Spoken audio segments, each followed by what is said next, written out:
ইসরাফিল ফেরেশতার জন্মের 1500 বৎসর পর এবং জিব্রাইল ফেরেশতার 500 বৎসর পর হজরত আজরাইল ফেরেশতার জন্ম হয়। ইহার প্রকৃত নাম আজরাইল হলেও ইনি মালাকুল মাউত নামী সকলের নিকট অধিক পরিচিত। যাবতীয় জীবনের যান কবজ করার ভার এর উপর অর্পিত আছে বলেই তিনি এই নাম পরিচিত। হাদিস শরীফে উল্লিখিত আছে, আজরাইল ফেরেশতার 4খানা ডানা এবং প্রত্যেক ডানায় অসংখ্য পালক আছে। প্রত্যেক পালকের অগ্রভাগে একটি মাথা, একটি মুখ ও 2টি করে চোখ আছে। দুনিয়া সৃষ্টি হতে কিয়ামত পর্যন্ত যত প্রাণী জন্মগ্রহণ করেছে এবং করবে, আজরাইল ফেরেশতা তার ঠিক তত সংখ্যক মাথা ও মুখ আছে। অবশ্য এই সকল মুখ ও মাথা তার পালকের অগ্রভাগে অবস্থিত, কিন্তু তার প্রধান মস্তক একটি। এই প্রধান মস্তকের চারিদিকে 4টি মুখ আছে। তার শরীরের প্রত্যেক পালকের 2খানা করে হাতও আছে। তিনি একই চক্ষু দ্বারা 2টি জীবের প্রতি দৃষ্টিপাত করেন না। একই হস্ত দ্বারা 2টি জীবের যান কবজ করেন না। প্রত্যেক জীবের জন্য তার পৃথক চক্ষু ও হস্ত নির্দিষ্ট আছে। কারো যান কবজ করার পর তার জন্য নির্দিষ্ট চোখ ও হাত তার শরীর হতে লুপ্ত হয়ে যায়। পক্ষান্তরে কোনো জীবের জন্মগ্রহণের সাথেই তার শরীরের একটি মাথা, একটি মুখ, 2টি চক্ষু ও 2খানা হস্ত উৎপন্ন হয়। এরূপে প্রত্যহ তার শরীর হতে সহস্র সহস্র মাথা ও হাত লুপ্ত হয়ে যাচ্ছে এবং নতুন মাথা ও হাত উৎপন্ন হচ্ছে। চতুর্থ আসমানে আজরাইল ফেরেশতার বিরাট সিংহাসন ও দপ্তর অবস্থিত। ফেরেশতাদের মধ্যে আজরাইল ফেরেশতা সর্বাপেক্ষা বিরাট, ভীষণ ও শক্তিশালী। আজরাইল ফেরেশতার ডান হাত পৃথিবীর পশ্চিম সীমান্ত পর্যন্ত এবং বাম হাত পূর্ব সীমান্ত পর্যন্ত বিস্তৃত আছে। তার এক পা পৃথিবীর উত্তর সীমান্ত পর্যন্ত এবং অপর পা দক্ষিণ সীমান্ত পর্যন্ত প্রসারিত। আজরাইল আলাইহিস সালামের ডানে ও বামে অগণিত ফেরেশতা তার কাজের সাহায্যার্থে দণ্ডায়মান আছেন। তিনি বিরাট একটা আসমানে উপবিষ্ট আছেন এবং সামনে বিরাট একটা টেবিল স্থাপিত আছে। টেবিলের উপর জগতের প্রত্যেকটি প্রাণীর নাম লিখিত বিরাট দফতর বা ডায়েরি বই সর্বদা উন্মুক্ত আছে। কোন দিনে, কোন মুহূর্তে, কোন স্থানে কিভাবে কার যান কবজ করতে হবে তার এই বিরাট দফতরে লিখিত আছে। তার টেবিলখানা নূরের দ্বারা নির্মিত এবং 70,000 পায়া বিশিষ্ট। হযরত আজরাইল আলাইহিস সালামের দেহ এত বিরাট যে যদি সপ্ত সমুদ্রের পানি তার মাথার উপর ঢেলে দেওয়া হয়, তার এক ফোঁটাও পানি নিচে পড়বে না, সবই তার শরীরের মধ্যে শুকিয়ে যাবে। যেমন আমাদের কারো মাথার উপরে এক ফোঁটা পানি ফেলে দিলে তা সেখানেই শুকিয়ে যায়। হযরত রাসূলুল্লাহ সাল্লাল্লাহু আলাইহি ওয়াসাল্লাম বলেছেন, সমস্ত পৃথিবী আজরাইল ফেরেশতার নিকট এইরূপ মনে হয় যে যেরূপ একজন মানুষের সামনে বিভিন্ন খাদ্য দ্বারা সজ্জিত একখানা খাঞ্চা স্থাপিত থাকে। লোকটি যেমন তার ইচ্ছামতো উক্ত খাঞ্চা হতে যে কোনো খাদ্য উঠিয়ে আহার করতে পারে, সেজন্য তাকে কোনোরূপ অসুবিধা বোধ করতে হয় না। আজরাইল আলাইহিস সালাম ঠিক সেইরূপ একটি বিরাট পৃথিবী যে কোনো প্রাণীর প্রাণ যে কোনো মুহূর্তে অতি সহজে কবজ করতে সক্ষম। হাদিস শরীফে উল্লেখিত আছে, হযরত রাসূল আকরাম সাল্লাল্লাহু আলাইহি ওয়াসাল্লাম যখন মেরাজ শরীফে গমন করেছিলেন, তখন জিব্রাইল ফেরেশতার সাথে তিনি আজরাইল ফেরেশতার নিকটবর্তী হয়ে তাকে আসসালামু আলাইকুম ইয়া মালাকুল মউত বলে সালাম করেছিলেন। কিন্তু মালাকুল মউত সালামের কোনো জবাব দিল না। আল্লাহ পাকের তরফ হতে তৎক্ষণাৎ আদেশ এলো যে, হে আজরাইল, আমার প্রিয় হাবিবের সালামের জবাব দাও এবং তিনি যা জিজ্ঞেস করেন তা প্রত্যেকটি উত্তর সঠিকভাবে দাও। হযরত আজরাইল আলাইহিস সালাম তৎক্ষণাৎ ওয়ালাইকুম আসসালাম ইয়া হাবিবাল্লাহ বলে সালামের জবাব দিলেন এবং তার আসন হতে উঠে হযরত রাসূল সাল্লাল্লাহু আলাইহি ওয়াসাল্লামের সাথে মুসাফাহ করলেন।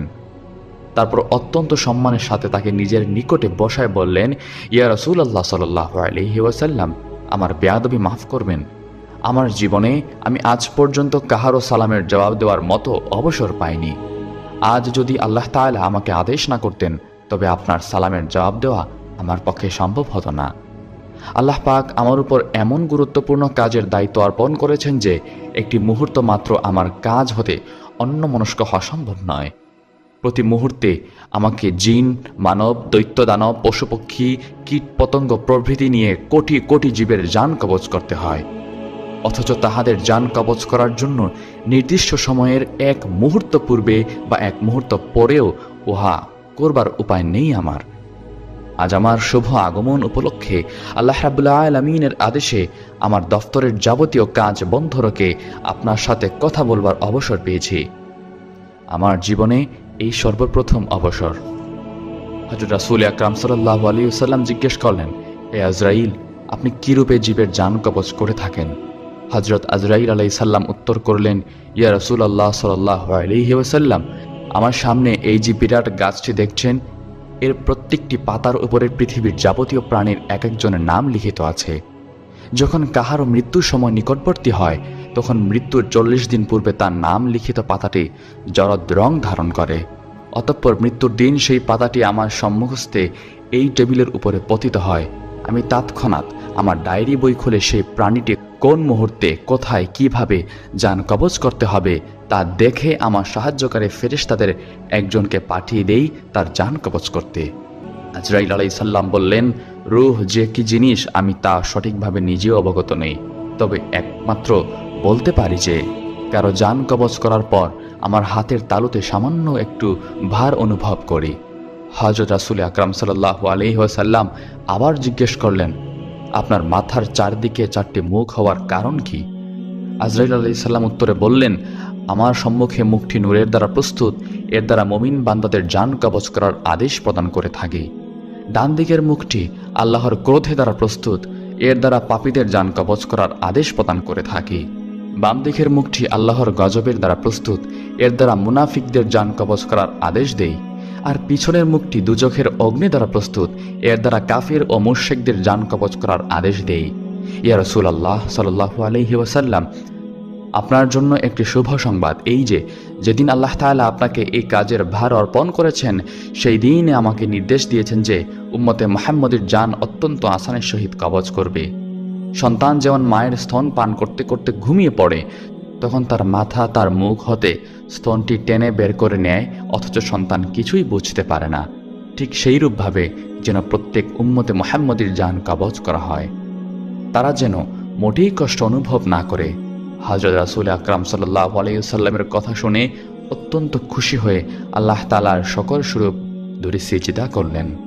তিনি পুনরায় জিজ্ঞেস করলেন, হে ভাই আজরাইল, কখনো কারো জান কবজ করার জন্য কি আপনি আপনার এই আসন পরিত্যাগ করে নিজে উঠে গমন করেছিলেন?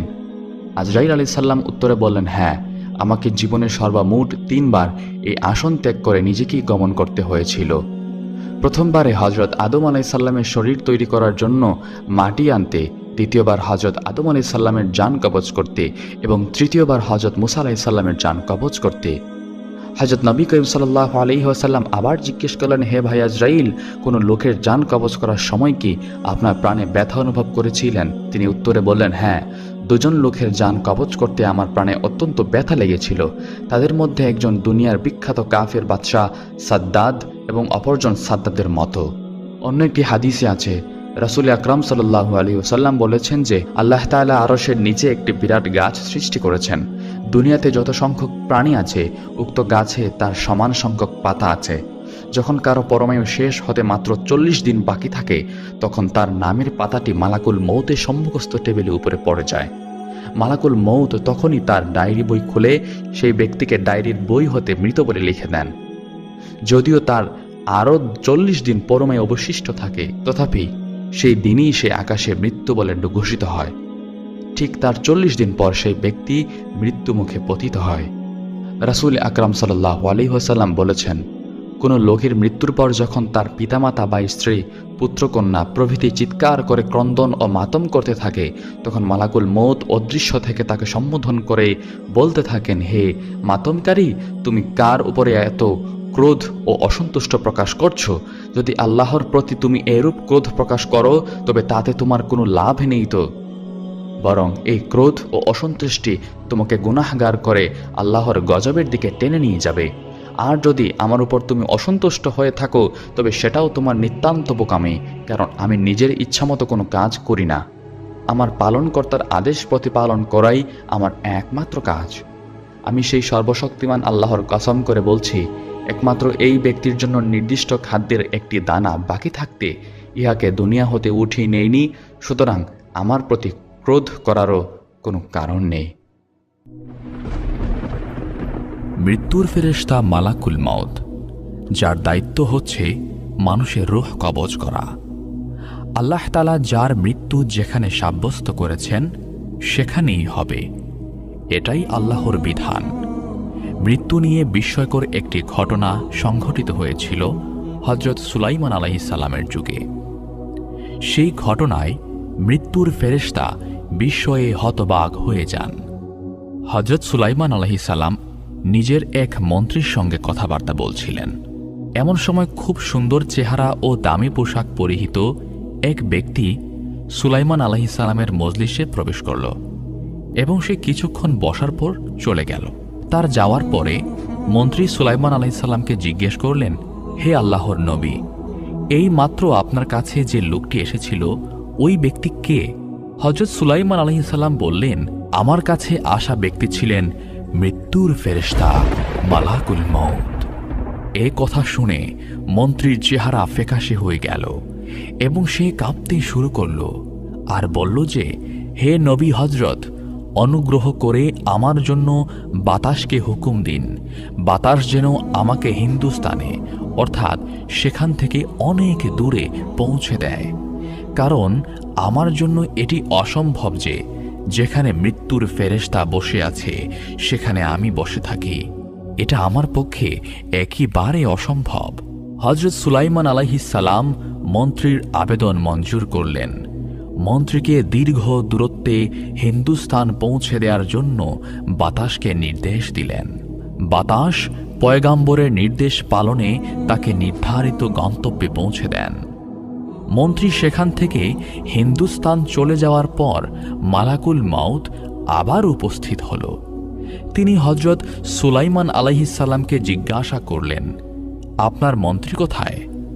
মালাকুল মউতকে জানানো হলো, আপনার ভয়ের কারণে বাতাসের সাহায্যে মন্ত্রীকে মৃত্যুর নির্ধারিত স্থানে হিন্দুস্তানে পৌঁছে দেওয়া হয়েছে। আসলে এটি ছিল মহান আল্লাহর কুদরত, কারণ যার মৃত্যু যেখানে লেখা আছে সেখানেই হবে।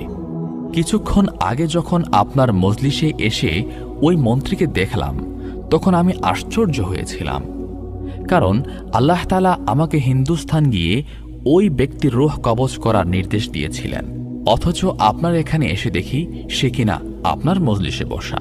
সবচেয়ে বড় বিস্ময়ের ব্যাপার হলো হিন্দুস্তান এখান থেকে 1000 মাইল দূরে অবস্থিত, যেখানে সহজে যাওয়া সম্ভব নয়, অথচ আল্লাহর জন্য তা কতই না সহজ। আল্লাহ যা চান তা করতে সক্ষম। তিনি সব সময় সব কিছুর উপর ক্ষমতাবান। সুবহানাল্লাহ! আল্লাহর কুদরত কত মহান! তার কুদরতের প্রতি বিশ্বাস রাখা ঈমানের অপরিহার্য দাবি। কোরআনের এই আয়াত মুমিন মুসলমানের জন্য সতর্কতা অবলম্বন ও তার কুদরতের প্রতি বিশ্বাস স্থাপনের অনুপ্রেরণা লাভের অন্যতম মাধ্যম। তা হল, তোমরা যেখানেই থাকো না কেন, মৃত্যু কিন্তু তোমাকে পাকড়াও করবেই। যদি তোমরা সুদৃঢ় দুর্গের ভেতরেও অবস্থান করো তবুও। বস্তুত তাদের কোনো কল্যাণ সাধিত হলে তারা বলে যে এটা সাধিত হয়েছে আল্লাহর পক্ষ থেকে, আর যদি তাদের কোনো অকল্যাণ হয় তবে বলে এটা হয়েছে তোমার পক্ষ থেকে। এই সবই আল্লাহর পক্ষ থেকে। পক্ষান্তরে তাদের পরিণতি কি হবে যারা কখনো কোনো কথা বুঝতে চেষ্টা করে না। সূরা নিসা আয়াত ৭৮। আল্লাহ মহান, তিনি সব কিছু থেকে পবিত্র, সর্বময় ক্ষমতার অধিকারী। তিনি চাইলেই সব সম্ভব। মালাকুল মউত সুলাইমান আলাইহিস সালামকে বললেন, যে ব্যক্তি মালাকুল মউতের ভয়ে বাতাসের উপর নির্ভর করে এখান থেকে 1000 মাইল দূরে সুদৃঢ় হিন্দুস্তান চলে গেল, আমি সেখানে তার রূহ কবজ করতে গিয়ে তাকে সেখানে পেয়ে যাই, আর সেখান থেকে তার রূহ কবজ করে আবার আপনার কাছে ফিরে আসলাম। যখন যার মৃত্যু আসবে, সে যে অবস্থায় থাকুক না কেন, তাকে তখন এক কদম সামনে যেতে দেয়া হবে না, আবার পেছনেও যেতে দেয়া হবে না। আল্লাহ তাআলা বলেন, প্রত্যেক সম্প্রদায়ের একটি মৃত্যুর মেয়াদ আছে। যখন তাদের মেয়াদ এসে যাবে, অর্থাৎ মৃত্যু এসে যাবে, তখন তারা না এক মুহূর্ত পিছিয়ে যেতে পারবে, না এক মুহূর্ত এগিয়ে আসতে পারবে। সূরা আরাফ আয়াত 34। সুতরাং মুমিন মুসলমানের উচিত মৃত্যুর আগেই নিজেদেরকে খাঁটি তৌবা করার পাশাপাশি মৃত্যুর জন্য প্রস্তুতি গ্রহণ করা। আল্লাহ তাআলা মুসলিম উম্মাহকে সঠিক পথে চলার মাধ্যমে মৃত্যুর প্রস্তুতি গ্রহণ করার তৌফিক দান করুন। আল্লাহর ক্ষমতা ও কর্তৃত্বের উপর যথাযথ আস্থা এবং বিশ্বাস রাখার তৌফিক দান করুন। আমিন। আসসালামু আলাইকুম ওয়া রাহমাতুল্লাহ। কেমন আছেন সবাই? আশা করছি আল্লাহ তাআলার অশেষ রহমতে ভালো আছেন। আল্লাহ তাআলা বলেন, পৃথিবীর সব প্রাণী মৃত্যুর স্বাদ গ্রহণ করতে হবে। জীবন যার আছে, মৃত্যু তার সুনিশ্চিত। আর দুনিয়াতে সবচেয়ে কষ্টদায়ক হচ্ছে মানুষের মৃত্যু। কারো আপনজনের মৃত্যুতে স্বজনের বিয়োগ ব্যথাই নয়, বরং মৃত্যুবরণকারী ব্যক্তিও প্রচণ্ড শারীরিক কষ্টের সম্মুখীন হয়। রাসূলুল্লাহ সাল্লাল্লাহু আলাইহি ওয়াসাল্লাম মানুষের মৃত্যুকালীন সময়ের এই কষ্টের বিবরণ তার উম্মতকে জানিয়ে দিয়েছেন। আবার মৃত্যুর এই ভয়াবহতা হতে মুক্তি লাভের সুস্পষ্ট আমলও শিখিয়ে গিয়েছেন। তানবীহুল গাফিলিনে মৃত্যুকালীন কষ্টের উপর একটি হাদিস উল্লেখ করা আছে। হযরত উমর রাদিয়াল্লাহু তাআলা আনহু একবার হযরত কাব রাদিয়াল্লাহু তাআলা আনহুকে বলেছিলেন, আমাকে মৃত্যুর অবস্থা সম্পর্কে কিছু বলুন। তখন হযরত কাব রাদিয়াল্লাহু তাআলা আনহু বলেন, মৃত্যু হলো কাঁটাদার গাছের মতো। কাঁটাযুক্ত সে গাছটি যখন মানুষের পেটে ঢোকানোর পর তার প্রতিটি কাঁটা শিরায় শিরায় লেগে যায়, তখন একজন শক্তিশালী মানুষ যদি গাছটি ধরে জোরে টেনে বের করার চেষ্টা করে, ওই মুহূর্তে শিরায় শিরায় বিদ্ধ হওয়া কাঁটার আঘাতের কষ্ট মানুষটি হাড়ে হাড়ে উপলব্ধি করে। অনুরূপভাবে মানুষের মৃত্যুকালীন সময়ে মৃত্যু পথযাত্রীর কাছেও মনে হয় যেন তার শরীরের গোশতগুলো যেন একটি কাঁটার সঙ্গে বেরিয়ে আসছে। সে মৃত্যু যন্ত্রণা মানুষ হাড়ে হাড়ে উপলব্ধি করতে থাকে। এ হলো মৃত্যুকালীন সময়ে মানুষের মৃত্যু যন্ত্রণার নমুনা। এ কারণেই আল্লাহ তাআলা কোরআনে ইরশাদ করেছেন, হে ঈমানদারগণ, তোমরা আল্লাহকে সেভাবে ভয় করো যেভাবে ভয় করা উচিত, এবং অবশ্যই মুসলমান না হয়ে মৃত্যুবরণ করো না। সূরা আল ইমরান আয়াত 102। আল্লাহ তাআলা কোরআনুল কারীমের মাধ্যমে মানুষকে আগেই সতর্ক করে দিয়েছেন, মৃত্যুর পূর্বে ইসলামে পরিপূর্ণভাবে প্রবেশ করে পূর্ণাঙ্গ মুসলমান হয়ে যাও, তবেই মৃত্যুকালীন কষ্টসহ পরকালের প্রথম মানজিল কবর, ফুলসিরাত, হাসরের ময়দান এবং আল্লাহর বিচারের দিন নাজাত লাভ করবে। আল্লাহ তাআলা মুসলিম উম্মাহকে মৃত্যুকালীন সময়ের কষ্ট থেকে হেফাজত করুন, পরকালে নাজাত দান করুন। আমিন। মৃত্যুর সময় রাসূল সাল্লাল্লাহু আলাইহি ওয়াসাল্লাম যে কথাটি বারবার বলেছিলেন, হযরত মুহাম্মদ সাল্লাল্লাহু আলাইহি ওয়াসাল্লামের জীবনের শেষ মুহূর্ত চলছে। ঠিক সে সময় একজন লোক এসে সালাম জানিয়ে বললেন, আমি কি ভিতরে আসতে পারি? রাসূল সাল্লাল্লাহু আলাইহি ওয়াসাল্লামের কন্যা ফাতিমা রাদিয়াল্লাহু তাআলা আনহা বললেন, দুঃখিত, আমার পিতা খুবই অসুস্থ।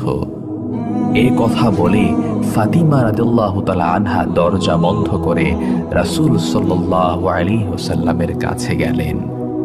হযরত রাসূল সাল্লাল্লাহু আলাইহি ওয়াসাল্লাম বললেন, কে সেই লোক? ফাতিমা বললেন, এই প্রথম আমি তাকে দেখেছি, আমি তাকে চিনি না। রাসূল সাল্লাল্লাহু আলাইহি ওয়াসাল্লাম বললেন, শোনো ফাতিমা, সে হচ্ছে আমাদের এই ছোট্ট জীবনের অবসানকারী ফেরেশতা আজরাইল তথা মালাকুল মউত। এটা শুনে হযরত ফাতিমার অবস্থা তখন ক্রন্দনরত বোবার মতো হয়ে গিয়েছে। রাসূল সাল্লাল্লাহু আলাইহি ওয়াসাল্লাম বললেন, হে জিব্রাইল, আমার উম্মতের কি হবে? আমার উম্মতের নাজাতের কি হবে? জিব্রাইল আলাইহিস সালাম বললেন, হে রাসূল, আপনি চিন্তা করবেন না, আল্লাহ ওয়াদা করেছেন আপনার উম্মতের নাজাতের জন্য। মৃত্যুর ফেরেশতা ধীরে ধীরে রাসূলের কাছে এলেন জান কবজ করার জন্য। মালাকুল মউত আজরাইল আরো কাছে এসে ধীরে ধীরে রাসূল সাল্লাল্লাহু আলাইহি ওয়াসাল্লামের জান কবজ করতে থাকলেন। পাশে দাঁড়িয়ে থাকা জিব্রাইল আলাইহিস সালামকে রাসূল সাল্লাল্লাহু আলাইহি ওয়াসাল্লাম বললেন গোগানির সাথে, ওহ জিব্রাইল, এটা কেমন বেদনাদায়ক জান কবজ করা। ফাতিমা রাদিয়াল্লাহু তাআলা আনহা তার চোখ বন্ধ করে ফেললেন। আলী রাদিয়াল্লাহু তাআলা আনহু তার দিকে উপর হয়ে বসলেন। জিব্রাইল আলাইহিস সালাম তার মুখটা উল্টা দিকে ফিরিয়ে নিলেন। রাসূল সাল্লাল্লাহু আলাইহি ওয়াসাল্লাম বললেন, হে জিব্রাইল, তুমি মুখটা উল্টা দিকে ঘোরালে কেন? আমার প্রতি কি তুমি বিরক্ত? জিব্রাইল আলাইহিস সালাম বললেন, হে রাসূলুল্লাহ সাল্লাল্লাহু আলাইহি ওয়াসাল্লাম, সাকরাতুল মউতের অবস্থায় আমি আপনাকে কিভাবে দেখে সহ্য করতে পারি? ভয়াবহ ব্যথায় রাসূল সাল্লাল্লাহু আলাইহি ওয়াসাল্লাম ছোট্ট একটা গোগানি দিলেন।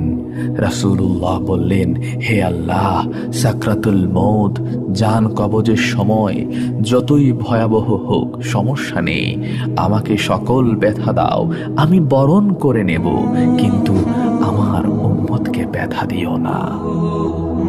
রাসূল সাল্লাল্লাহু আলাইহি ওয়াসাল্লামের শরীরটা ধীরে ধীরে ঠান্ডা হয়ে আসতে লাগলো। তার পা, বুক কিছুই নড়ছে না এখন আর। রাসূল সাল্লাল্লাহু আলাইহি ওয়াসাল্লামের চোখের পানির সাথে তার ঠোঁটটা কম্পিত ছিল। তিনি কিছু বলবেন মনে হয়। হযরত আলী রাদিয়াল্লাহু তাআলা আনহু তার কানটা রাসূল সাল্লাল্লাহু আলাইহি ওয়াসাল্লামের মুখের কাছে নিয়ে গেলেন। রাসূল সাল্লাল্লাহু আলাইহি ওয়াসাল্লাম বললেন, নামাজ কায়েম করো এবং তোমাদের মাঝে থাকা দুর্বলদের যত্ন নিও। রাসূল সাল্লাল্লাহু আলাইহি ওয়াসাল্লামের ঘরের বাইরে চলছে কান্নার আওয়াজ। সাহাবীরা একজন আরেকজনকে জড়িয়ে ধরে উচ্চ স্বরে কান্নারত। হযরত আলী রাদিয়াল্লাহু তাআলা আনহু আবার তার কানটা রাসূলের মুখের কাছে ধরলেন। রাসূল সাল্লাল্লাহু আলাইহি ওয়াসাল্লাম চোখ ভেজা অবস্থায় বলতে থাকলেন, ইয়া উম্মতি, ইয়া উম্মতি, হে আমার উম্মতেরা, নামাজ, নামাজ, নামাজ। আল্লাহর আদেশে হযরত ইসরাফিল আলাইহিস সালামের শিঙায় ফুৎকারের মাধ্যমে কিয়ামত অনুষ্ঠিত হবে। পৃথিবী ও আসমানের সব প্রাণীর জান কবজ করার পর যখন আজরাইল আলাইহিস সালাম আল্লাহর দরবারে হাজির হবেন, তখন আল্লাহ আজরাইলকে প্রশ্ন করবেন, হে আজরাইল, আর কে কে জীবিত আছে? আজরাইল আলাইহিস সালাম উত্তরে বলবেন, হে আমার রব, হে আমার প্রতিপালক, আর মাত্র বাকি রয়েছেন জিব্রাইল, ইসরাফিল, মিকাইল ও আমি আজরাইল জীবিত আছি। তখন আল্লাহ বলবেন, তুমি ছাড়া বাকি তিনজনের জান কবজ করে ফেলো। তখন আজরাইল আলাইহিস সালাম জিব্রাইল, ইসরাফিল ও মিকাইলের জান কবজ করবেন। এরপর আল্লাহ সুবহানাহু ওয়া তাআলা আজরাইল আলাইহিস সালামকে শেষ প্রশ্নটি করবেন। আল্লাহ হযরত আজরাইল আলাইহিস সালামকে বলবেন, হে আজরাইল, এখন কে জীবিত আছে?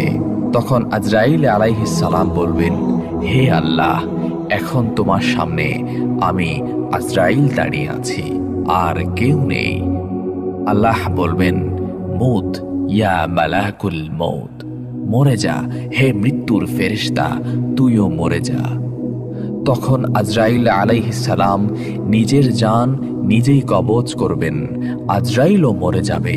তখন পৃথিবীর মধ্যে একমাত্র আল্লাহ একাই। এভাবে কত শত বছর অতিক্রান্ত হবে সেটা আল্লাহই ভালো জানেন।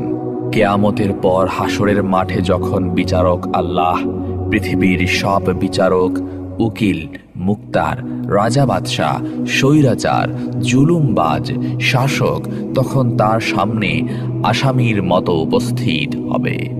তখন আল্লাহ হুঙ্কার ছেড়ে বলবেন, আজকের রাজত্ব কার? সূরা আল মুমিনে 16 নং আয়াতে আল্লাহ তাআলা বলেন, সেটি এমন দিন যখন সব মানুষের সবকিছু প্রকাশ হয়ে পড়বে।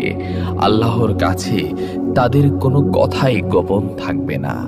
সেদিন ঘোষণা দিয়ে জিজ্ঞেস করা হবে, আজ রাজত্ব কার? সব সৃষ্টি বলে উঠবে, একমাত্র আল্লাহর, যিনি কাহ্হার। এই আয়াতের ব্যাখ্যায় বলা হয়েছে, শেষ বিচারের সাক্ষাৎ ও সমাবেশের দিন দ্বিতীয় ফুকের পরে হবে। দ্বিতীয় ফুৎকারের পরে নতুন ভূপৃষ্ঠ সমতল করে দেয়া হবে, যাতে কোনো আড়াল থাকবে না। দ্বিতীয় ফুকের মাধ্যমে সব কিছু পুনরুজ্জীবিত হওয়ার পরে তা বাস্তবায়িত হবে। কিন্তু একটি হাদিসে এসেছে, কিয়ামতের প্রারম্ভে আহ্বানকারী আহ্বান করে বলবেন, হে লোক সব, তোমাদের কিয়ামত এসেছে। তখন জীবিত মৃত সবাই শুনতে পাবে। আর আল্লাহ প্রথম আসমানে নেমে এসে বলবেন, আজকের দিনে কার রাজত্ব? একমাত্র পরাক্রমশীল আল্লাহর জন্যই। তাছাড়া অন্য বর্ণনা থেকে জানা যায় যে আল্লাহ তাআলা এই উক্তি তখন করবেন যখন প্রথম ফুকের পর সমগ্র সৃষ্টি ধ্বংস হয়ে যাবে, আর জিব্রাইল, মিকাইল, ইসরাফিল প্রমুখ নৈকট্যশীল ফেরেশতাগণও মারা যাবে এবং আল্লাহর সত্তা ছাড়া কোনো কিছুই অবশিষ্ট থাকবে না। আল্লাহ বলবেন, আজকের দিন রাজত্ব কার? আল্লাহ নিজেই জবাব দেবেন, প্রবল পরাক্রান্ত এক আল্লাহর। হাদিস থেকে এর সমর্থন পাওয়া যায়। কিয়ামতের দিন আল্লাহ সমগ্র পৃথিবী এবং সমগ্র আসমান সমূহকে হাতে গুটিয়ে বলবেন, আমি বাদশাহ, আমি পরাক্রমশালী, আমি অহংকারী। দুনিয়ার বাদশারা কোথায়? কোথায় পরাক্রমশালীরা? কোথায় অহংকারকারীরা? এখানে ঐতিহাসিক এ ঘটনায় উল্লেখ্য যে সামানি খানদানের শাসক নাসর ইবনে আহমাদ নিশাপুরে প্রবেশ করলে একটি দরবার ডাকেন এবং সিংহাসনে বসার পর কুরআন মাজিদ তেলাওয়াতের মাধ্যমে কাজকর্ম শুরু হবে বলে আদেশ দেন। এ কথা শুনে একজন সম্মানিত জ্ঞানী ব্যক্তি অগ্রসর হন এবং কুরআন তেলাওয়াত করেন। যখন তিনি কুরআন তেলাওয়াত করছিলেন তখন রাজ্যের বাদশাহ নাসর ভীত সন্ত্রস্ত হয়ে পড়েন। তিনি কাঁপতে কাঁপতে সিংহাসন থেকে নামলেন এবং মাথার মুকুট খুলে সিজদায় পড়লেন। বললেন, হে প্রভু, বাদশাহী তোমারই, আমার নয়। এরপর শুরু হবে বিচার। তিনি এমন বিচারক যে মামলায় আনিত অভিযোগ প্রমাণ করতে তার অতিরিক্ত সময় লাগবে না, বরং আসামির পুরো জীবনের প্রতিটি মুহূর্তের ঘটনা লিপিবদ্ধ থাকবে। আল্লাহ বলেন, আজ প্রত্যেক প্রাণীকে তার কৃতকর্মের প্রতিদান দেয়া হবে। আজ কারো প্রতি কোনো জুলুম হবে না। আল্লাহ অতি দ্রুত হিসাব গ্রহণকারী। সূরা মুমিন। কোনো ধরনের জুলুমই হবে না। আয়াতে এই অংশের ব্যাখ্যায় তাফসীরের কিতাবে লেখা হয়েছে, প্রকাশ থাকে যে প্রতিদানের ক্ষেত্রে জুলুমের কয়েকটি রূপ হতে পারে। 1. প্রতিদানের অধিকারী ব্যক্তিকে প্রতিদান না দেয়া, 2 সে যতটা প্রতিদান লাভের উপযুক্ত তার চেয়ে কম দেয়া। 3 শাস্তিযোগ্য না হলেও শাস্তি দেয়া। 4 যে শাস্তির উপযুক্ত তাকে শাস্তি না দেয়া। 5 যে কম শাস্তির উপযুক্ত তাকে বেশি শাস্তি দেয়া। 6 জালেমের নির্দোষ মুক্তি পাওয়া এবং মজলুমের তা চেয়ে চেয়ে দেখতে থাকা। 7 একজনের অপরাধে অন্যকে শাস্তি দেয়া। কোনো ধরনের জুলুমি হবে না। আল্লাহর এ বাণীর উদ্দেশ্য হচ্ছে তার আদালতে এ ধরনের কোনো জুলুমি হতে পারে না। তাফহিমুল কোরআন। আল্লাহ অতি দ্রুত হিসাব গ্রহণকারী। আয়াতে এই অংশের ব্যাখ্যায় বলা হয়েছে, হিসাব নিতে আল্লাহর কোনো বিলম্ব হবে না।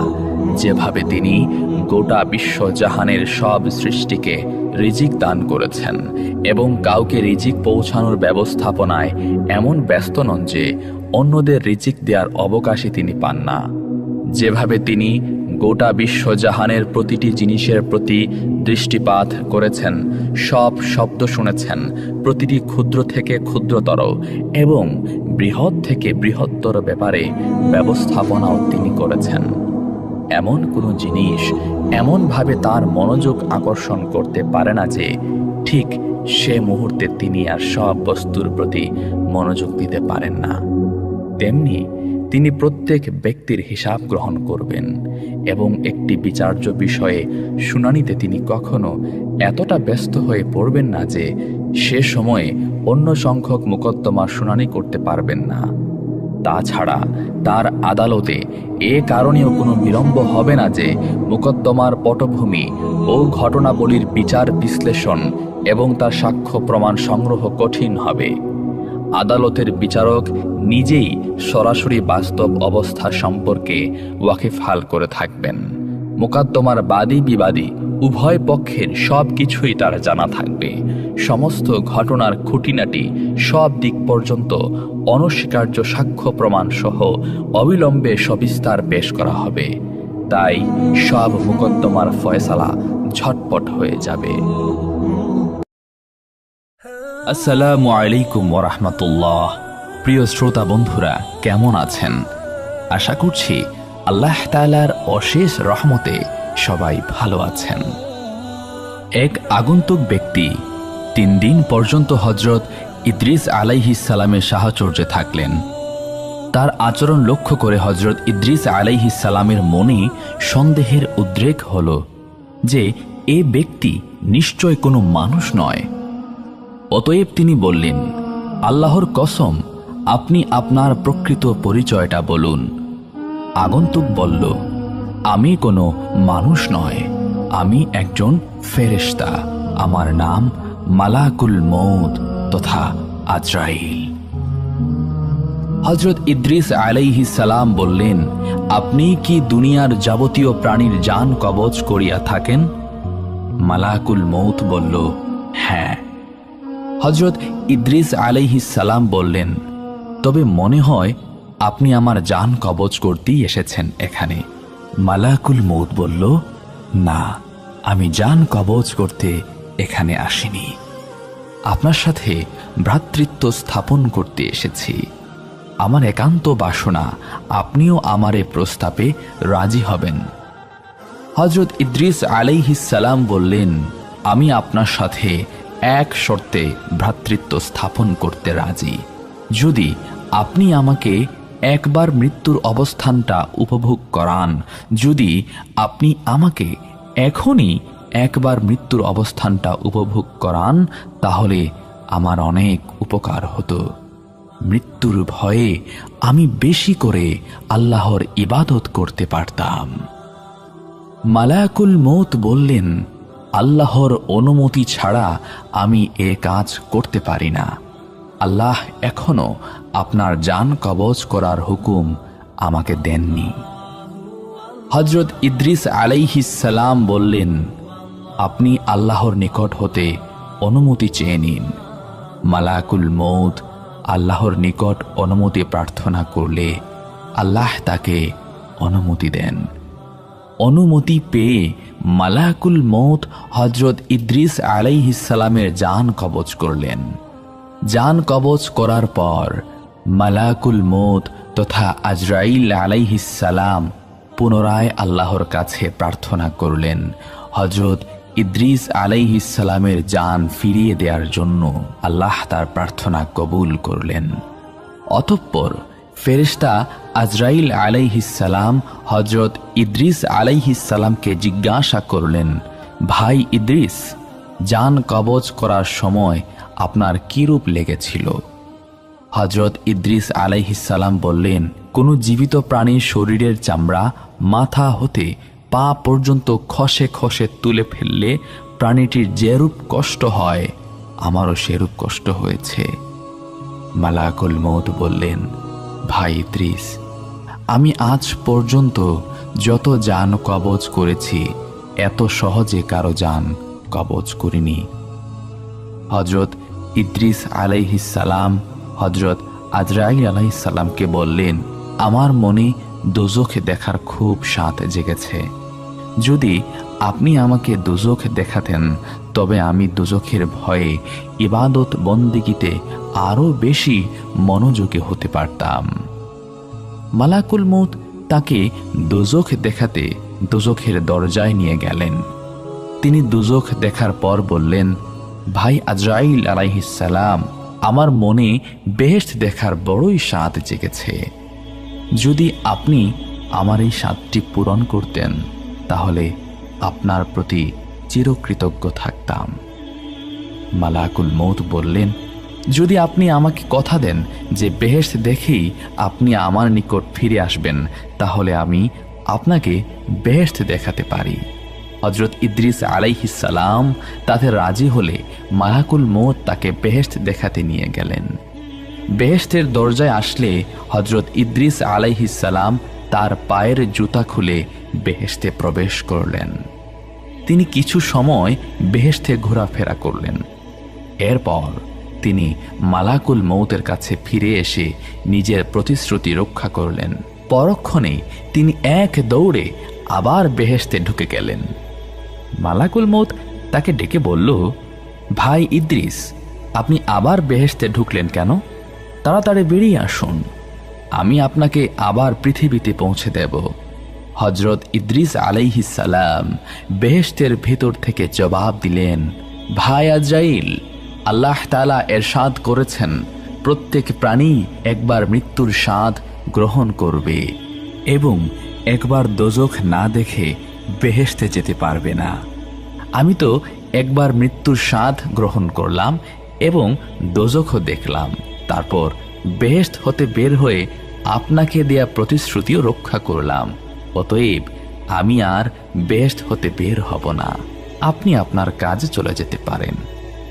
মালাকুল মৌত হযরত ইদ্রিস আলাইহিস সালামের জবাব শুনে কর্তব্য স্থির করতে না পেরে দাঁড়িয়ে রইলেন। আল্লাহ তাআলা তখন আজরাইল আলাইহিস সালামকে লক্ষ্য করে বললেন, আজরাইল, ইদ্রিসকে বেহেশতে থাকতে দাও, তার ভাগ্যে আমি এরূপ ঘটনায় লিপিবদ্ধ করে রেখেছিলাম। অতএব হযরত ইদ্রিস আলাইহিস সালাম মহা সুখে বেহেশতে বসবাস করতে লাগলেন। সুবহানাল্লাহ। হযরত আবু হুরায়রা রাদিয়াল্লাহু তাআলা আনহু থেকে বর্ণিত, তিনি বলেন, মৌতের ফেরেশতাকে মুসা আলাইহিস সালামের নিকট তার জান কবজের জন্য পাঠানো হয়েছিল। ফেরেশতা যখন তার নিকট আসলেন তিনি তার চোখে থাপ্পড় মারলেন। তখন ফেরেশতা তার রবের নিকট ফিরে গেলেন এবং বললেন, আপনি এমন এক বান্দার নিকট পাঠিয়েছেন যে মরতে চায় না। আল্লাহ বললেন, তুমি তার কাছে ফিরে যাও এবং তাকে বলো সে যেন তার একটি হাত একটি গরুর পিঠে রাখে। তার হাত যতগুলো পশম ঢাকবে তার প্রতিটি পশমের পরিবর্তে তাকে 1 বছর করে হায়াত দেয়া হবে। মুসা আলাইহিস সালাম বললেন, হে রব, তারপর কি হবে? আল্লাহ বললেন, তারপর মৃত্যু। মুসা আলাইহিস সালাম বললেন, এখনই হোক। আবু হুরায়রা রাদিয়াল্লাহু তাআলা আনহু বলেন, তখন তিনি আল্লাহর নিকট আরজ করলেন তাকে যেন আরদে মুকাদ্দাস বা পবিত্র ভূমি থেকে পাথর নিক্ষেপের দূরত্বের সমান স্থানে পৌঁছে দেয়া হয়। আবু হুরায়রা রাদিয়াল্লাহু তাআলা আনহু বলেন, রাসূলুল্লাহ সাল্লাল্লাহু আলাইহি ওয়াসাল্লাম বলেছেন, আমি যদি সেখানে থাকতাম তাহলে অবশ্যই আমি তোমাদেরকে রাস্তার পাশে লাল টিলার নিচে কবরটি দেখিয়ে দিতাম। রাবি আব্দুর রাজ্জাক বলেন, মামর রহমতুল্লাহ আলাইহি আবু হুরায়রা রাদিয়াল্লাহু তাআলা আনহু সূত্রে নবী সাল্লাল্লাহু আলাইহি ওয়াসাল্লাম থেকে অনুরূপ বর্ণনা করেছেন। আবার এরকম বর্ণনাও আছে, হযরত আবু হুরায়রা রাদিয়াল্লাহু তাআলা আনহু থেকে বর্ণিত, রাসূলুল্লাহ সাল্লাল্লাহু আলাইহি ওয়াসাল্লাম বলেছেন, মালাকুল মউত অর্থাৎ জান কবজকারী ফেরেশতাকে মূসা আলাইহিস সালামের নিকট প্রেরণ করা হলো। তিনি যখন এলেন তখন মূসা আলাইহিস সালাম তাকে জোরে থাপ্পড় মারলেন, যার ফলে মালাকুল মউতের চক্ষু বের হয়ে পড়ল। তখন তিনি আল্লাহর নিকট আরজ করলেন, আপনি আমাকে এমন বান্দার নিকট প্রেরণ করেছেন যিনি মউত চান না। আল্লাহ তাআলা তখন নিজ কুদরতে তার চক্ষু আপন স্থানে ফিরিয়ে দিয়ে বললেন, তুমি আবার যাও এবং তাকে বলো আপনি একটি ষাঁড়ের পিঠে হাত রাখুন। ওই হাতের নিচে যত পশম পড়বে আপনি চাইলে এর প্রতিটি পশমের বিনিময়ে আপনার হায়াত 1 বছর করে দীর্ঘায়িত হবে। মূসা আলাইহিস সালাম এ কথা শুনে বললেন, এরপর কি হবে? আল্লাহ তাআলা বললেন, মৃত্যু আসবে। মূসা আলাইহিস সালাম বললেন, তাহলে এখনই মৃত্যু দিন। এখানে উল্লেখ যে বিখ্যাত হাদিস বিশারদগণ বলেন, মালাকুল মউত মূসা আলাইহিস সালামের অনুমতি না নিয়েই মানুষের বেশে তার ঘরে প্রবেশ করেছিলেন। তখন তিনি তাকে চিনতে না পেরে বিনা অনুমতিতে ঘরে প্রবেশ করার কারণে তাকে আঘাত করেন। ফাতহুল বারী। তো বন্ধুরা, এই ছিল হযরত মূসা আলাইহিস সালাম কর্তৃক হযরত আজরাইল আলাইহিস সালামকে থাপ্পড় মারার ঘটনা।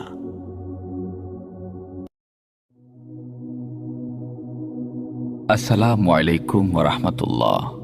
আশা করছি দর্শক শ্রোতা বন্ধুরা আপনারা সবাই আল্লাহ তাআলার অশেষ রহমতে ভালোই আছেন। আল্লাহ তাআলা ফেরেশতাদের ডেকে বললেন, আমি পৃথিবীতে আমার প্রতিনিধি পাঠাতে চাই। ফেরেশতারা বলল, হে আল্লাহ, আপনি কি এমন কাউকে দুনিয়াতে পাঠাবেন যারা সেখানে দাঙ্গা হাঙ্গামা করবে এবং রক্তপাত ঘটাবে, অথচ আমরা আপনার নিরন্তর গুণকীর্তন করছি? আল্লাহ বললেন, নিঃসন্দেহে আমি জানি যা তোমরা জানো না। এরপর মহান আল্লাহ জিব্রাইল আলাইহিস সালামকে হুকুম করলেন পৃথিবীর বুক থেকে মাটি সংগ্রহ করে আনার জন্য।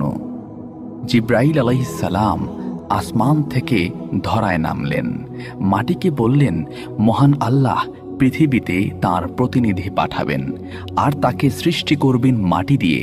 আল্লাহ আমাকে হুকুম করেছেন তোমার বুক থেকে কিছু মাটি নিয়ে যাওয়ার জন্য। মাটি কান্নাকাটি শুরু করল, বলল, আদম সন্তান অতিশয় পাপাচারী আর গুনাহগার হবে, এই কারণে তারা অধিকাংশ সংখ্যক জাহান্নামে যাবে। আমার শরীর দিয়ে তাদের সৃষ্টি করলে তাদের পাপের কারণে আমাকে জাহান্নামের আগুনে জ্বলতে হবে। জাহান্নামের আগুনে জ্বলার সাধ্য আমার নাই। জিব্রাইল, তুমি ফিরে গিয়ে আল্লাহকে বলো তিনি যেন অন্য কোনো উপাদান দিয়ে আদমকে সৃষ্টি করেন, কিন্তু আমাকে বা মাটি দিয়ে নয়। জিব্রাইল আলাইহিস সালাম আরশে ফিরে গেলেন, বললেন, হে আল্লাহ, হে পরওয়ারদিগারে আলম, আমি পৃথিবীতে গিয়েছিলাম মাটি আনতে, কিন্তু মাটি এমন ভাবে কাকুতি মিনতি করছে আর কান্নাকাটি শুরু করলো যে আমার খুব মায়া হলো। আমি মাটি আনতে পারিনি, আমাকে ক্ষমা করুন। আল্লাহ রাব্বুল আলামিন ইসরাফিল আলাইহিস সালামকে ডেকে পাঠালেন, তাকে বললেন জমিন থেকে মাটি আনার জন্য। তিনি জমিনে আসলেন। ইসরাফিল আলাইহিস সালামের বেলায়ও জিব্রাইল আলাইহিস সালামের মতো ঘটনা ঘটল। তিনিও মাটি নিতে পারলেন না। তিনিও ফিরে গিয়ে আল্লাহর কাছে অপারগতা প্রকাশ করলেন এবং ক্ষমা চাইলেন। এরপর আল্লাহ তাআলা মিকাইল আলাইহিস সালামকে ডাকলেন, তাকেও একই হুকুম করলেন। এবং মিকাইল আলাইহিসসালাম পূর্ববর্তী 2 ফেরেশতার ন্যায় মাটির কান্নাকাটি দেখে মাটি নিতে সক্ষম হলেন না। এবার আল্লাহ তাআলা ডাকলেন হযরত আজরাইল আলাইহিসসালামকে। তিনি ফেরেশতাদের মধ্যে অপেক্ষাকৃত কঠিন হৃদয়ের, সমস্ত প্রাণীকুলের প্রাণ সংহার করার জন্য তাকে সৃষ্টি করা হয়েছে। তাকে জমিনে পাঠালেন মাটি আনার জন্য। এবারও মাটি কান্নাকাটে জুড়ে দিল।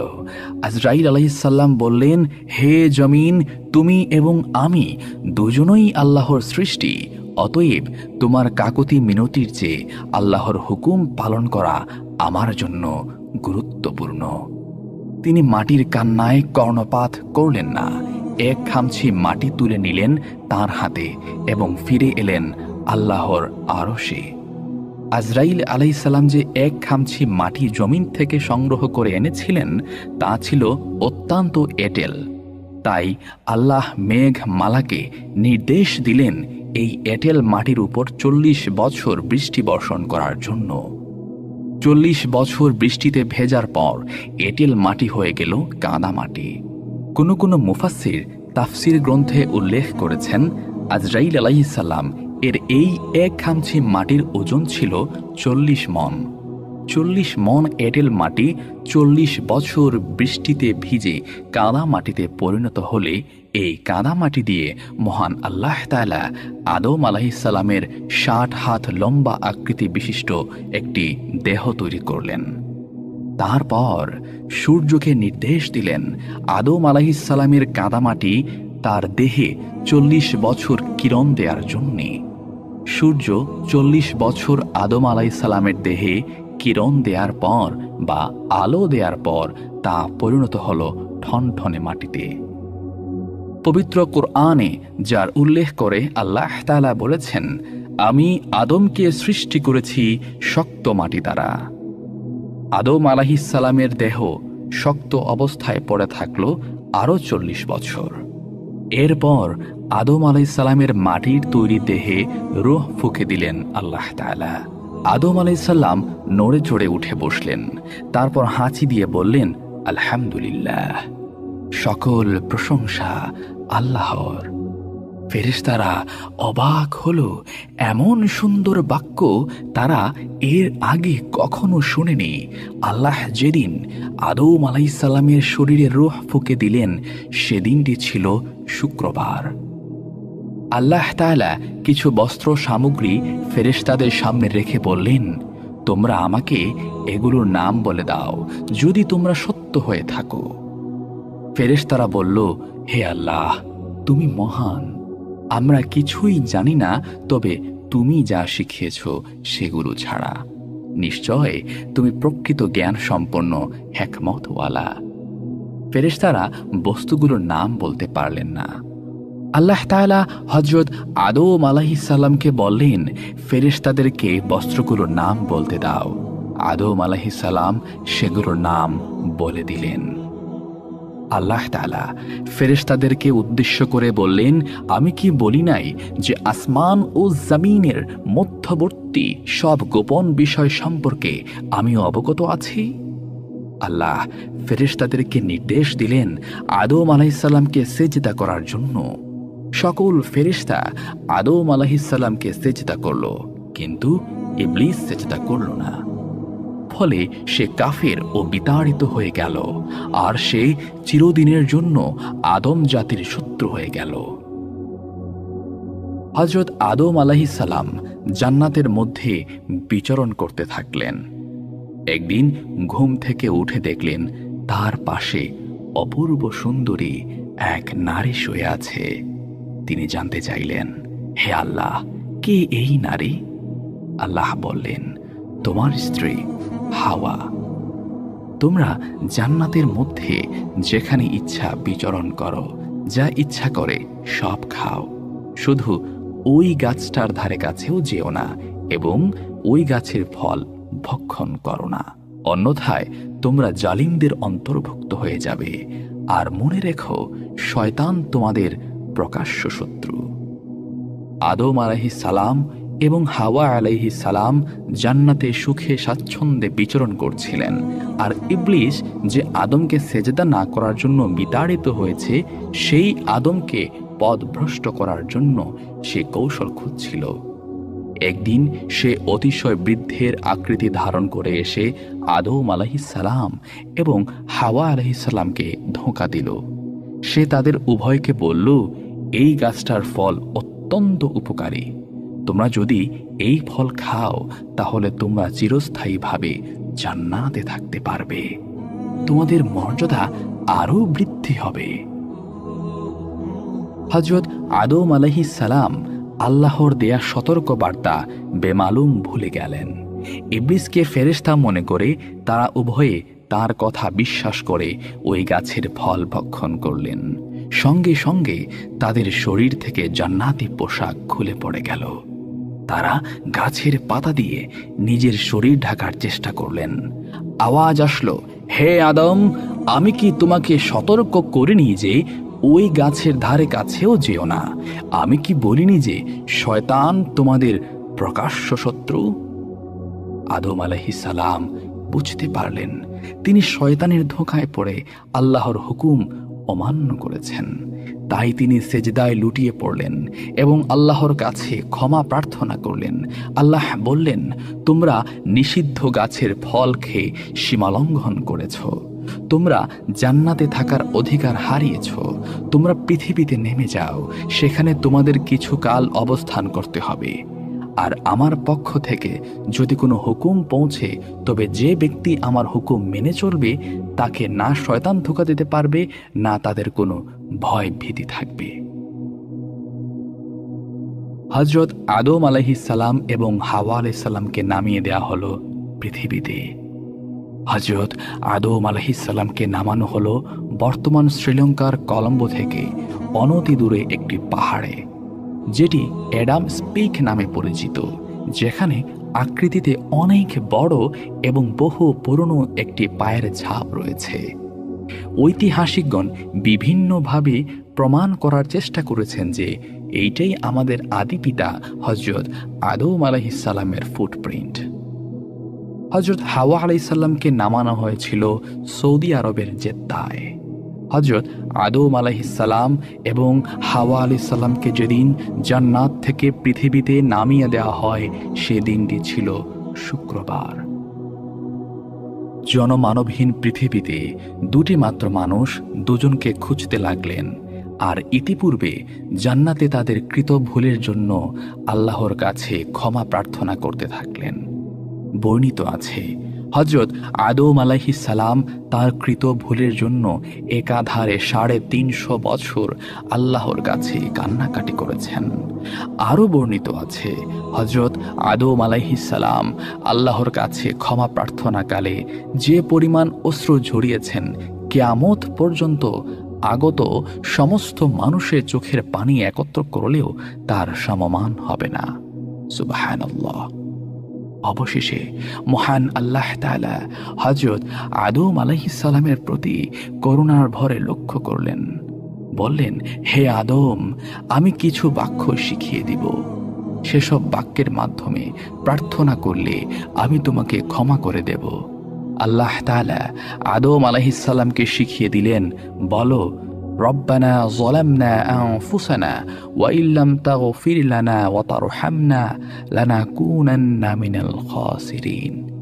হযরত আদম আলাইহিস সালাম মহান আল্লাহর শিখানো বাক্যের মাধ্যমে আল্লাহর কাছে মাফ চাইলেন এবং তওবাহ করলেন। অতঃপর আল্লাহ তাআলা তাকে ক্ষমা করে দিলেন। সুবহানাল্লাহ। আল্লাহ তাআলা যেদিন হযরত আদম আলাইহিস সালামের তওবা কবুল করেছিলেন, সে দিনটিও ছিল শুক্রবার। হযরত আদম আলাইহিস সালাম এবং হাওয়া আলাইহিস সালাম দুজন দুজনকে খুঁজতে খুঁজতে আরাফাত ময়দানে তাদের সাক্ষাৎ হয়। তারা আল্লাহর কাছে শুকরিয়া আদায় করলেন। অতঃপর তারা সংসার শুরু করলেন। পৃথিবীতে একটি মাত্র মানুষ জানতেন যে তিনি কতদিন বাঁচবেন।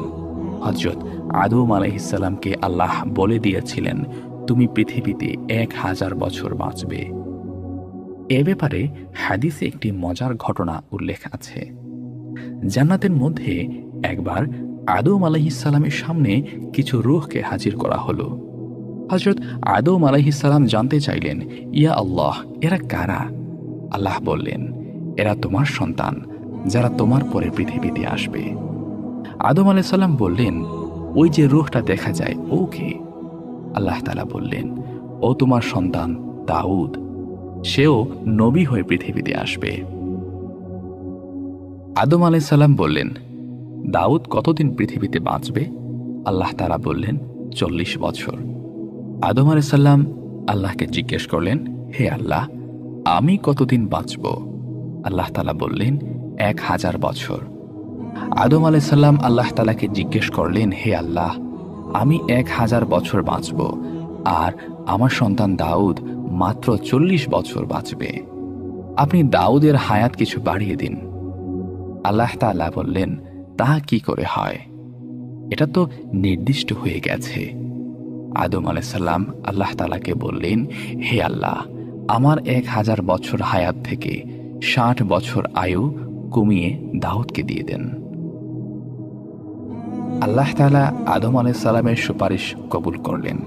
পৃথিবীতে আসার পর হযরত আদম আলাইহিসসালামের বয়স যখন 940 বছর পূর্ণ হয়, তখন আজরাইল আলাইহিসসালাম আদম আলাইহিসসালামের নিকট এসে বললেন, হে আল্লাহর নবী, আল্লাহ আমাকে আপনার জান কবজ করার জন্য পাঠিয়েছেন।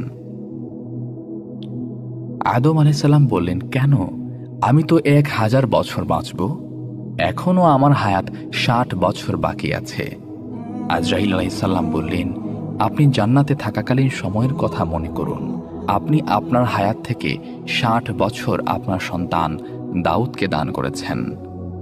আদম আলাইহিসসালাম বললেন, না না না, আমি দান করিনি। আজরাইল আলাইহিসসালাম মুশকিলে পড়ে গেলেন। আল্লাহ আজরাইল আলাইহিসসালামকে বললেন, ফিরে আসো। আজরাইল আলাইহিসসালাম আদম আলাইহিসসালামের জান কবজ না করেই ফিরে গেলেন। আদম আলাইহিসসালাম জান্নাতের মধ্যকার সেই কথা ভুলে গিয়েছিলেন। এ ব্যাপারে হাদিসে বলা হয়েছে, মানুষের মধ্যে ভুলে যাওয়ার প্রবণতা বেশি। আমাদের আদি পিতা আদম আলাইহিসসালাম ভুলে গেছেন, আমরাও ভুলে যাই। এটাই মানুষের প্রকৃতি। পরবর্তীতে যখন তার বয়স 1000 বছর পূর্ণ হয়, তখন তিনি অতিশয় বৃদ্ধ এবং দুর্বল হয়ে পড়েন। এ সময় পৃথিবীতে হযরত আদম আলাইহিসসালামের সন্তান সন্ততি এবং নাতিপুতি সব মিলিয়ে প্রায় 40,000 মানুষের বংশবিস্তার ঘটেছিল। এই 40,000 মানুষের মধ্যে হযরত শীস আলাইহিসসালামও ছিলেন। আদম আলাইহিসসালাম সবাইকে কাছে ডাকলেন এবং শেষ ওসিয়ত করলেন। বললেন, মনে হচ্ছে আমি আর বেশিক্ষণ তোমাদের মাঝে থাকব না। আমার অন্তিম সময় ঘনিয়ে আসছে। আমি শীঘ্রই আমার প্রতিপালকের ডাকে সাড়া দেব। আমার ইন্তিকালের পর তোমরা দাঙ্গা হাঙ্গামায় জড়িয়ে পড়ো না। তোমরা একতাবদ্ধ হয়ে থাকবে এবং আল্লাহর হুকুম মেনে চলবে। সর্বক্ষেত্রে তোমরা তোমাদের ভাই শীস আলাইহিসসালামের পরামর্শ এবং নির্দেশ মেনে চলবে, কেননা সে হচ্ছে আল্লাহর মনোনীত এবং প্রিয় বান্দা। আমি তাকে আমার স্থলাভিষিক্ত করে যাচ্ছি। আদম আলাইহিসসালামের সকল সন্তান এই বলে প্রতিশ্রুতি দিল যে তার ইন্তেকালের পর তারা ঝগড়া বিবাদ করবে না এবং আল্লাহর হুকুম মেনে চলবে। এর কিছুক্ষণ পর হযরত আজরাইল আলাইহিসসালাম এসে উপস্থিত হলেন এবং আদম আলাইহিসসালামকে সালাম করলেন। আদম আলাইহিসসালাম তার সন্তানদের বললেন, তোমরা একটু ঘর থেকে বেরিয়ে যাও, আমি আগত মেহমানের সাথে একান্তে কথা বলতে চাই। সন্তানরা সবাই বেরিয়ে গেল ঘর থেকে। আজরাইল আলাইহিসসালাম বললেন, হে আল্লাহর নবী, আল্লাহ আমাকে আপনার রূহ কবজ করার জন্য প্রেরণ করেছেন। আদম আলাইহিসসালাম বললেন, আমি আমার রবের সাথে সাক্ষাৎ করার জন্য ব্যাকুল হয়ে আছি। আমি শীঘ্রই আমার রবের সাথে সাক্ষাৎ লাভের ইচ্ছা পোষণ করছি। আজরাইল আলাইহিসসালাম হযরত আদম আলাইহিসসালামের জান কবজ করে নিয়ে গেলেন। আদম আলাইহিসসালামের মৃত্যুর পর হাওয়া আলাইহিসসালাম এবং তার সন্তানগণ কান্নায় ভেঙে পড়ল। তারা শোকে হতবিহ্বল হয়ে পড়ল। এরপর মৃত ব্যক্তি সৎকার নিয়ে একটি সমস্যা দেখা দিল, কেননা তখন পর্যন্ত মৃত ব্যক্তি সৎকারের ব্যাপারে কোনো বিধান কার্যকর করা হয়নি। উপরন্তু এটা ছিল মানব ইতিহাসে প্রথম প্রকাশ্য মৃত্যু। যেহেতু এটি প্রথম প্রকাশ্য মৃত্যু ছিল, তাই এই সৎকারের ব্যাপারে একটি সংকট দেখা দিল। এর পূর্বে